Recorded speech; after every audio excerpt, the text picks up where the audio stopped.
오늘 주일 예배는 치유되지 않음으로, 고쳐지지 않음으로 오히려 강력하다 라는 제목으로 잠깐 시간 은혜를 나누고자 합니다. 디모데후서 1장 7절에 보면 하나님이 우리에게 주신 것은 두려워하는 마음이 아니요 오직 능력과 사랑과 절제하는 마음이 그러셨거든요. 따라서 내가 지금 어떤 이유에서건 두려워하고 있다면 이건 하나님께로부터 온 것이 아니라는 것입니다. 그러면 두려움, 이 두려움이 어디서 온 것일까요? 마귀로부터, 지옥으로부터, 흑암의 세력으로부터 온 것입니다. 그러므로 자주 수시로 말씀을 가까이 하는 모습, 찬양하는 모습, 기도하는 모습, 이런 모습이 우리에게 반드시 있어야 한다는 것이죠. 왜냐? 이런 것들이 두려움을 몰아내주기 때문입니다. 여러분, 두려움이란 영적인 문제이기 때문에 영적인 것으로만 기도, 찬양, 예배, 하나님을 가까이 하는 것, 이런 영적인 것으로만 해결이 가능하다는 것이죠. 그리고 사람이 하나님의 영향권 아래 있으면, 성령의 지배 아래 있으면 절제가 가능해진다는 것입니다. 그래서 사람이 중독에 빠진다는 것은 알코올 중독, 성 중독, 니코틴 중독, 성형 중독, 노름 중독, 약물 중독, 이렇게 온갖 중독의 나락으로 떨어진다는 것은, 곧 절제가 안 된다는 것은 그가 하나님의 영향권을 벗어났기 때문이다라는 것이죠. 일도 마찬가지입니다. 사업 설명회를 한답시고 밤 11시, 12시가 되었는데도 남의 집을 방문하는 사람들, 또 손에서 일을 놓으면 마음이 불안해지는 사람들, 그래서 밤낮 주야로 일만 하는 거예요. 여러분, 사람이 좀 쉴 때는 쉬어야 하는데 이렇게 계속 일만 하고 절제가 안 되는 것, 일 중독에 빠져 있는 것, 그가 하나님의 영향권을 벗어났기 때문이다라는 것이죠. 또 물건을 사도 절제가 안 되고 계속 사는 사람들 있죠. 이를 쇼핑 중독증이라 그럽니다. 이런 사람들 집에 가면 온갖 물건들이 가득합니다. 박스채 가득 쌓여 있습니다. 여러분, 이런 것도 하나님의 영향권을 벗어났기 때문이다라는 것이죠.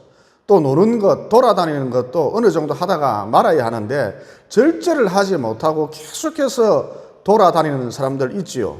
이를 역마살이라 그럽니다. 이런 것도 하나님의 영향권을 벗어났기 때문이다라는 것입니다. 은사도 마찬가지입니다. 예를 들어서 방언의 은사를 받았다. 이게 하나님께로부터 온 것이라면 얼마든지 절제가 가능하다는 것이죠. 즉, 내가 하고 싶을 때 할 수가 있고 그치고 싶을 때 얼마든지 그칠 수가 있다는 것입니다. 그래서 주변에 폐가 된다면 방언을 하지 않아요. 그런데 마귀로부터 온 방언은 자기가 그치고 싶어도 이게 잘 그쳐지지 않는다는 것이죠. 옆에서 좀 그만해라, 시끄럽다, 정신이 하나도 없다, 그래도 계속해서 절제가 안 되고 랄랄랄 그러고 있다는 것입니다. 그러면 좀 더 구체적으로 내 마음 가운데 두려움이 있다는 것은 하나님의 뜻이 아닌데 나는 왜 종종 두려움에 사로잡혀서 살아갈까요? 한마디로 여기에는 근원적인 이유가 있는데 자기 스스로 나는 불충분해, 나는 약해, 나는 능력이 없어, 나는 모자라는 사람이야, 이렇게 생각하기 때문이라는 것이죠. 그리고 실제로도 그렇고요. 나는 무능력한 존재, 미약한 존재라는 것입니다. 또 작심삼일이요, 쉽게 지치는, 나가 떨어지는 그런 존재라는 것이죠. 그래서 마귀가 우리를 어떤 식으로 넘어뜨리느냐 하면 항상 자기 자신을 바라보도록 만든다는 것입니다. 자기에게 집중하도록, 자기에게 골몰하도록 만든다는 것이죠. 그러니까 여러분, 어느 누구든지 자기 자신을 바라보고 자기 자신에게 집중하면, 자기 자신을 골몰하게 생각하고 자기 자신에게 빠져 있으면 두려움이 생긴다는 것이죠. 두려움이 음습합니다. 이어 마귀가 어떤 식으로 속삭이느냐, 네가 없어지면 두려움도 없어진다. 네가 없어지면 이 두려움이 사라진다. 그러므로 죽어라, 자살해라, 없어져라, 그런다는 것이죠. 하지만 우리가 이럴 수는 없잖아요. 그러면 어떻게 해야 하느냐?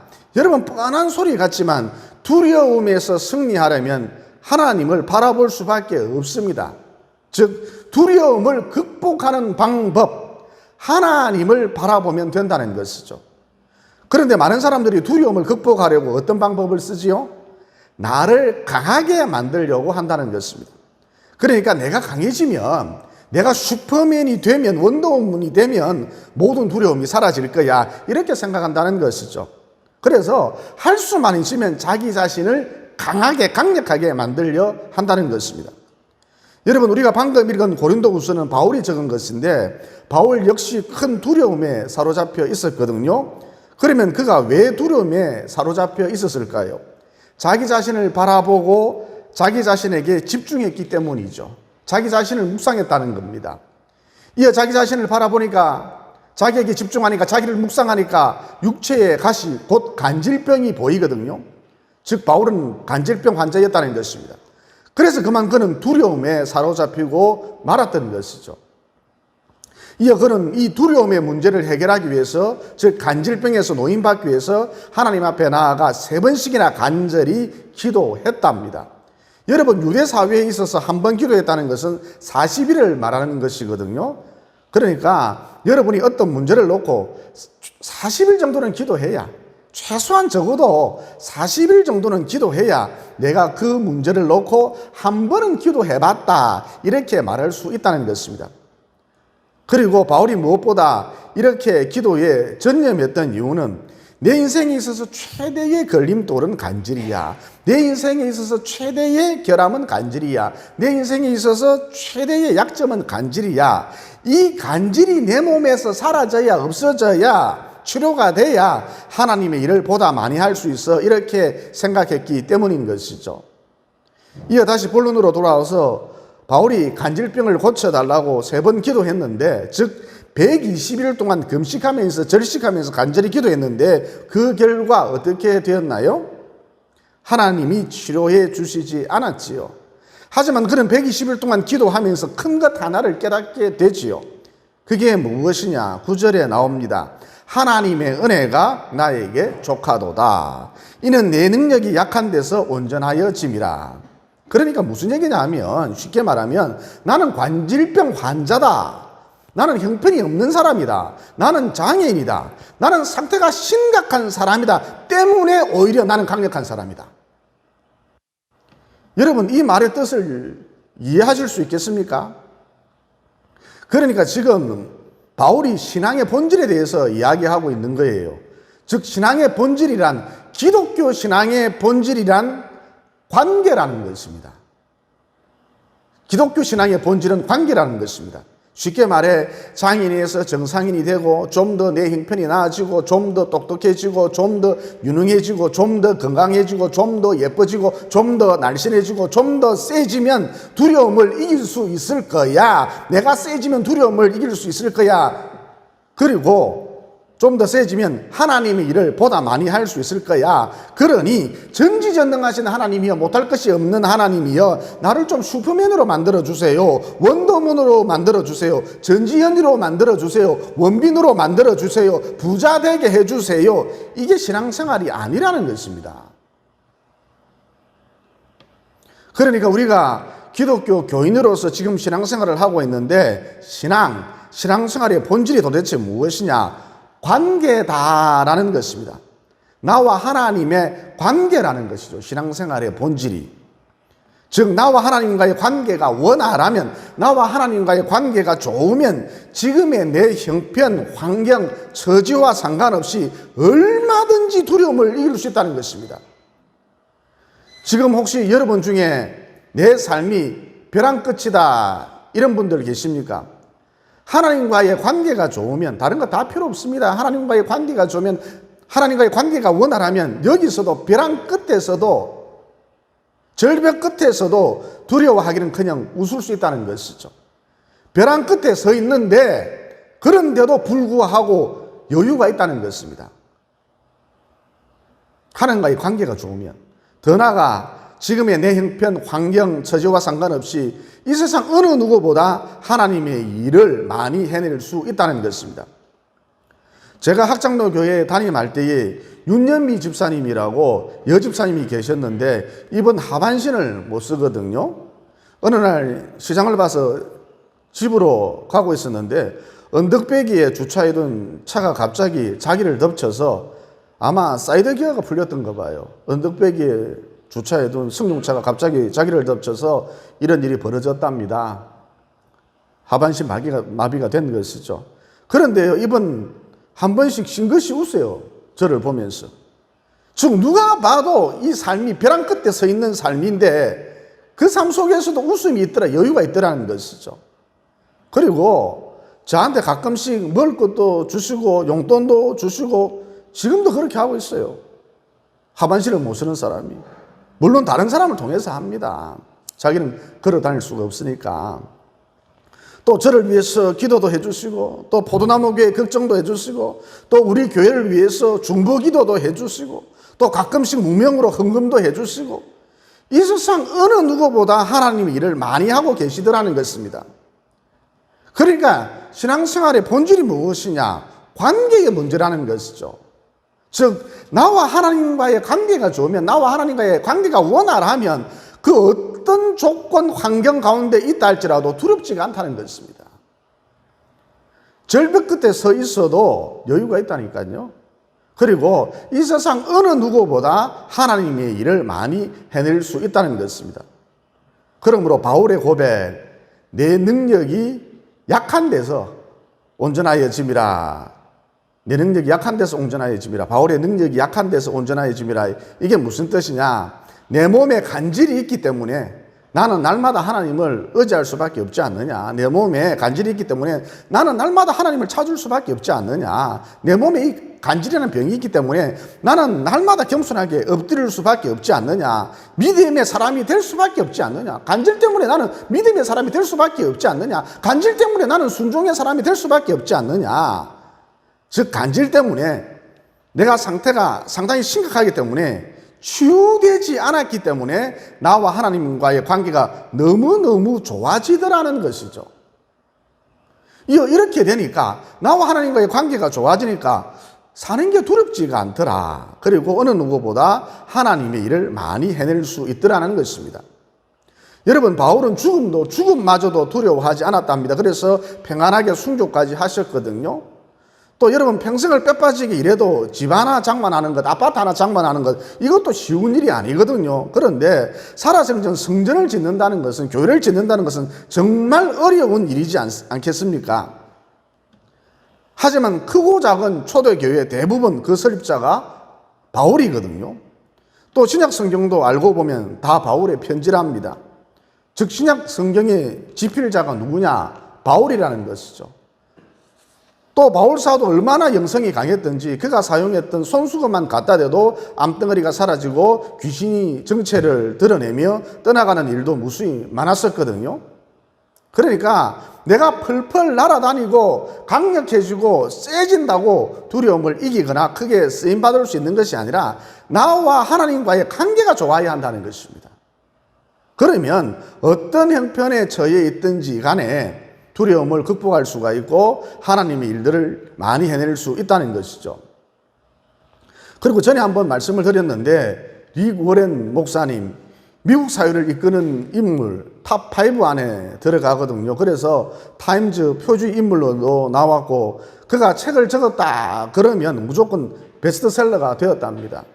목적이 이끄는 삶, 이게 대표적인 그의 서적이죠. 하지만 그에게는 아주 독특한 질병 하나가 있었습니다. 병명이 특이합니다. 브레인 디소더라는 병이거든요. 전 세계 인구 중 약 10,000여 명이 이 병을 앓고 있답니다. 이 병의 주 증상은 자주 기절을 하고 또 파킨슨 병처럼 자주 덜덜덜 떤다 그럽니다. 그리고 여러분 되게 긴장을 하게 되면 앞에 나가서 발표를 한다거나 시험을 치거나 면접을 본다거나 이렇게 긴장을 하게 되면 아드레날린이라는 호르몬이 나오거든요. 긴장을 하면 누구든지 아드레날린이라는 호르몬이 나온답니다. 그래서 고도의 집중력을 발휘하게 되거든요. 그런데 이 병의 특징이 무엇이냐? 브레인 디소더 특징이 무엇이냐? 긴장을 하게 되면 아드레날린이라는 호르몬이 갑자기 사라져 버립니다. 그래서 모르게 버린대. 여러분, 목사가 긴장할 때 언제일까요? 설교할 때거든요. 그래서 리고레 목사님 설교할 때 갑자기 아드레날린 호르몬이 나오지 않아서 감당할 수 없는 졸음이 그를 엄습한답니다. 여러분, 이때는 설교 원고도 안 보이고 성도들도 눈에 안 보인다 그럽니다. 그래서 리고레 목사님이 강단에 오를 때마다 목소리가 좋은 부목사님이 항상 같이 오른답니다. 리고레 목사님의 설교 원고를 복사해서 카피를 해서 항상 같이 오른답니다, 강단에. 왜냐? 언제 리고레 목사님이 갑자기 호라 떨어질지 모르니까. 그러니까 리고레 목사님이 설교를 하시다가 그만 졸음 때문에 고개를 떨구면 이 부목사님이, 목소리가 좋은 부목사님이 리고레 목사님을 강단 뒤편으로 눕히고 자기가 대신해서 나머지 설교 뒷부분의 내용을 성도들을 대상으로 해서 읽어주는 것이죠. 게다가 리고레 목사님 상당히 뚱뚱합니다. 한마디로 외모가 별로라는 것이죠. 따라서 정리해보면 리고레 목사님에게 있어서 목사라는 직업은 최악의 직업이다, 이렇게 볼 수가 있는 것이죠. 그래서 바울처럼 리고레 목사님도 브레인 디소더라는 이 희귀병이 자기 몸을 떠날 수 있도록 간절히 기도하셨답니다. 그런데 한 10년 전부터 이런 기도를 하지 않는다고 합니다. 그러면 그 이유가 무엇이냐? 브레인 디소더라는 이 희귀병이 목회를 하는 데 있어서 큰 도움이 되더라, 큰 능력이 되더라는 것입니다. 여러분, 일반적으로 사람이 몸이 약하면, 더욱이 리고레 목사님처럼 희귀병을 앓고 있으면 한없이 약해지거든요. 그리고 이 약한 모습이 어떤 형태로 드러나느냐? 사람이 아주 겸손해진다는 것이죠. 여러분, 환자 한번 대보세요. 정말 겸손해집니다. 다투지 않아요. 싸우지 않습니다. 언쟁하지 않습니다. 그냥 양보해버립니다. 게다가 리고레 목사님처럼 신앙을 갖고 있다면 1분 1초라도 하나님을 놓치지 않으려 하거든요. 왜냐? 하나님의 도우심이 없이는 살아갈 자신이 없으니까. 그래서 계속해서 하나님을 찾아요. 끊임없이 하나님을 찾아요. 쉬지 않고 기도할 수 있습니다. 줄기차게 기도할 수 있습니다. 줄기차게 믿음의 길을 걸어갈 수 있다는 것이죠. 줄기차게 순종의 길을 걸어갈 수 있다는 것이죠.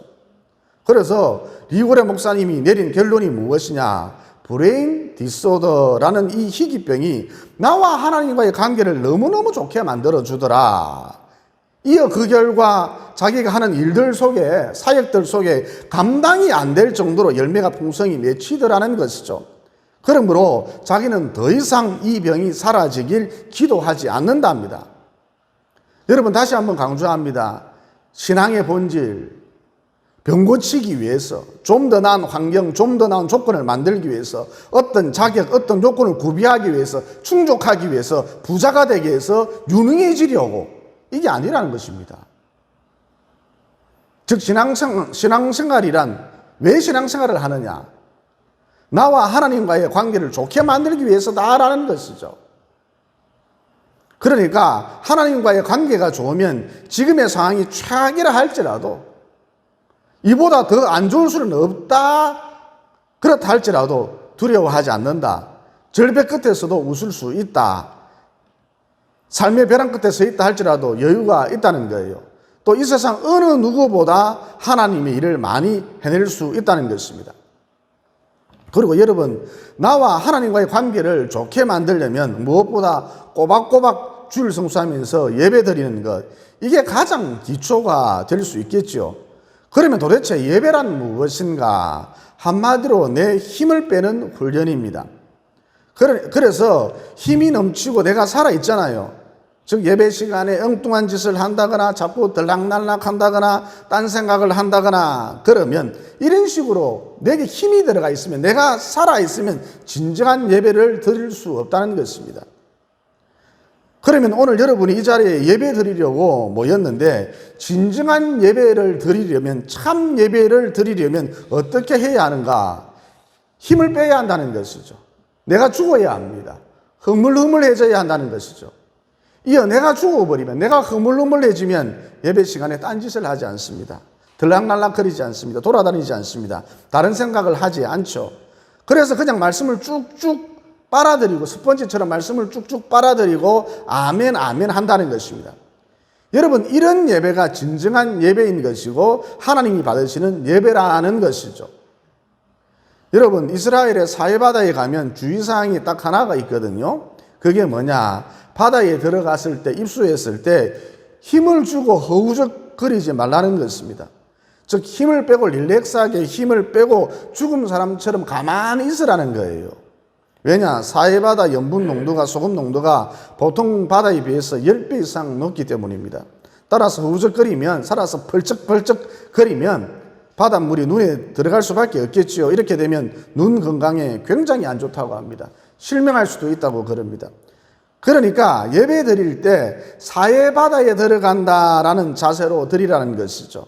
즉 힘을 빼고 나를 죽이라는 것입니다. 흐물흐물해지라는 것이죠. 그래서 말씀을 쭉쭉 받아들이고 아멘 아멘 하라는 것입니다. 여러분, 이것이 진정한 예배인 것이고 하나님이 기뻐 받으시는 예배라는 것이죠. 그리고 여러분, 코로나라는 역병이 창궐했기 때문에 부득이하게 차선책으로 온라인으로라도 예배를 드리는 것이지 이게 정상적인 예배는 아니거든요. 그런데 어떤 분들 보면 안 그래도 교회 가기 귀찮았는데 오히려 잘 됐다, 코로나야 고맙다 그러면서 온라인 예배를 고집하더라는 것입니다. 여러분, 이런 분들 대체적으로 어떻게 예배 드리느냐? 기본적으로 예배 드리는 자세가 엉망진창입니다. 잠옷바람, 추리닝 바람, 몸빼 바람으로 예배 드리고요. 침대에 누워서 예배 드리기 일수라는 것이죠. 그리고 자기가 듣고 싶은 것만 골라서 들어요. 그러니까 회개하라, 정신 차려라, 주의 재림을 대비하라, 충성해라, 사명 감당해라, 이런 설교는 아예 들으려 하지 않는다는 것이죠. 이런 게 다 무엇이냐 하면 힘이 잔뜩 들어가 있다, 살아있다는 증거거든요. 여러분, 이렇게 되면 진정한 예배를 드릴 수 없을 뿐만 아니라 하나님과의 좋은 관계도 맺을 수 없다는 것입니다. 힘이 빠져야, 흐물흐물해져야 진정한 예배를 드릴 수 있고 하나님과의 관계도 좋아진다는 것이죠. 말씀을 정리하겠습니다. 요한복음 15장에 보면 이런 말씀이 나오죠. 나는 포도나무요 너희는 가지라. 그가 내 안에 내가 그 안에 가면 사람이 열매를 많이 맺나니 나를 떠나서는 너희가 아무것도 할 수 없음이라. 그러니까 지금의 네 모습 그대로 괜찮다는 거예요. 다시 말해서 아프니까, 가난하니까, 못 배웠으니까, 상태가 안 좋으니까, 나이가 많으니까 인생 한계에 부딪히는 건 당연지사 아닌가, 범사에 두려워하는 건 당연지사 아닌가, 그러지 말라는 거예요. 포도나무 대신 우리 주님께 바짝 붙어 있으면, 주님과의 관계가 좋으면, 원활하면 절벽 끝에 서 있다 할지라도 두려워하지 않고 웃을 수가 있고 내가 예상했던 것보다 훨씬 위대한 인생이 될 수 있다는 것입니다. 하나님이 일들을 많이 할 수 있다는 것이죠. 여러분, 미디안 광야에서 모세가 하나님을 만났지 않습니까? 그때 하나님이 어떤 모습으로 나타나셨습니까? 떨기나무에 불이 붙었는데 떨기나무가 타지 않았죠. 한 줌의 재가 되지 않았습니다. 싱싱한 모습, 청청한 모습 그대로였죠. 즉 하나님이 모세 앞에 이런 모습으로 나타나셨다는 것입니다. 그러면 불이 붙었으나 타지 않은 떨기나무가 주는 메시지가 무엇인가? 이 역시 관계의 문제를 다루고 있는데 하나님과 좋은 관계를 맺으면 너의 인생, 나의 인생 결코 한 줌의 재가 되지 않는다. 타서 없어지는, 사라지는 일은 결코 없다는 것입니다. 즉 이 땅에서도 쓰임받고 열매 맺고 하늘나라에서도 쓰임받고 열매 맺고 영원히 쓰임받고 열매 맺는다는 것입니다. 불은 붙었는데 타지 않은 떨기나무처럼 말이죠. 그러므로 신앙의 본질, 곧 신앙생활의 주제는 무엇인가? 왜 신앙생활을 하느냐? 나와 하나님과의 관계를 좋게 만들기 위해서다는 이 진리를 단단히 붙드시고 나와 하나님과의 관계를 좋게 만드셔서 매일 이 작업을 반복하셔서 온갖 두려움을 극복해내는 것은 물론이려니와 지금의 상황이 최악이라 할지라도 간질병 환자, 브레인 디소더라는 희귀병 환자라 할지라도 내 인생 속에서 열매가 풍성히 맺히는 곧 이 세상 어느 누구보다 하나님의 일들을 많이 행하는 참으로 심기롭고 위대한 남은 여생 보내시기를 예수님 이름으로 진심으로 축원을 드립니다. 기도드리겠습니다. 사랑의 하나님, 우리는 내가 건강해야, 내가 세져야, 내가 똑똑해져야, 내가 강해야, 또 상황 형편 여건이 최상이어야, 슈퍼맨이 되어야, 전지현이가 되어야, 원빈이 되어야, 그래야 두려움을 이길 수 있고 하나님의 일을 많이 해낼 수 있다고 생각하는데 이것은 거대한 착각이라는 진리를 깨닫게 되었습니다. 그러므로 하나님과의 관계를 좋게 만들어서 원활하게 만들어서 모든 두려움을 몰아내는 것은 물론이려니와 최악의 상황 가운데서도 풍성한 열매를 맺는, 그것도 내 수준에서는 도무지 맺을 수 없는 놀라운 열매를 맺는 하나님의 일들을 많이 행하는 참으로 신비롭고 위대한 남은 여생 보낼 수 있도록 도와주시옵소서. 나는 포도나무여 너희는 가지라. 그가 내 안에 내가 그 안에 가면, 즉 하나님과의 관계가 좋으면 비록 최악의 상황이라 할지라도 사람이 열매를 많이 맺게 된다고 이미 선언해 주시고 약속해 주신 예수님 이름으로 기도드리옵나이다. 아멘.